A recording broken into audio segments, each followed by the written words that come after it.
This episode of IHelp is brought to you by Toyota.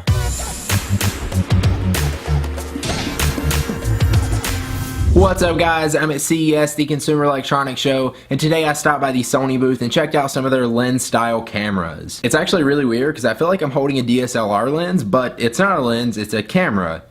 It's a lens camera. If you didn't know, I have another YouTube channel where I post daily vlogs, so I'm always looking for a good camera that's portable, handheld, and that's kind of what sparked my interest about this camera is the design, the size, and actually how it works. They've actually got two different models of this camera, the DSC QX100 and the QX10. The QX10 is a little bit smaller and has an 18.2 megapixel lens, while the QX100 has a 1-inch 20.2 megapixel sensor, which is the same one found in the RX100. Now the way this camera works is you're actually going to use your smartphone.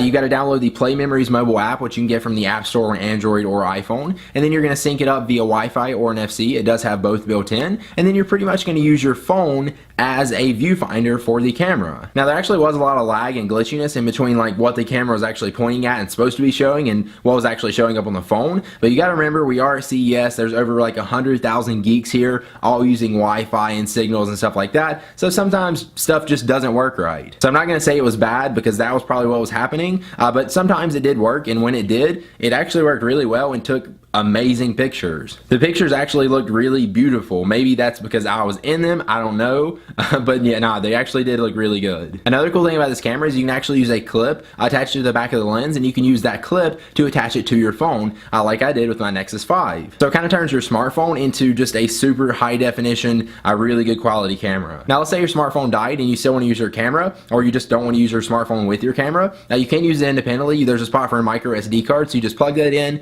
you can take pictures, and it will save right to the card. One downfall to that though is if you want to record video on the camera, you actually do have to connect it to your smartphone, so you can switch it over to the video mode because there's no like video button on the camera, but you can actually just switch it to the video mode and hit the same button you take a picture with, and it will start recording a video. That's just something I didn't like about it. I wish there was a dedicated video button on it. I will say though, it's kind of weird to use a camera without a viewfinder or a screen on it so you can actually see what you're recording, unless of course you do use it with your smartphone. And then also it's round too, so a normal camera you have like a line where you can tell if it's crooked or not, but this is round, so you can't really tell which way you're holding it. You just have to like really pay attention and make sure you're holding it straight. But again, what made this camera stand out to me is the size and design. It's a really small handheld camera that packs really good quality. I'm really excited to see what these type of cameras are going to be like in the future. Just as of right now, I don't think it's fast enough for me. Again, maybe it's because of CES craziness, but it just needs to be more instant of when I'm actually pointing something and it's showing up on my phone. And you can actually get both these cameras right now. If you want to get the QX10, you can get it for $249, and the QX100 you can get for $500. Alright guys, thanks for watching. I hope you enjoyed the video. If you did, click that like button down below. Make sure you subscribe to my YouTube channel right there so you don't miss any of my future videos coming up from CES 2014. Stay tuned for all of those, and I will see you guys in the next one. Peace. Thanks again to Toyota for sponsoring our CES coverage.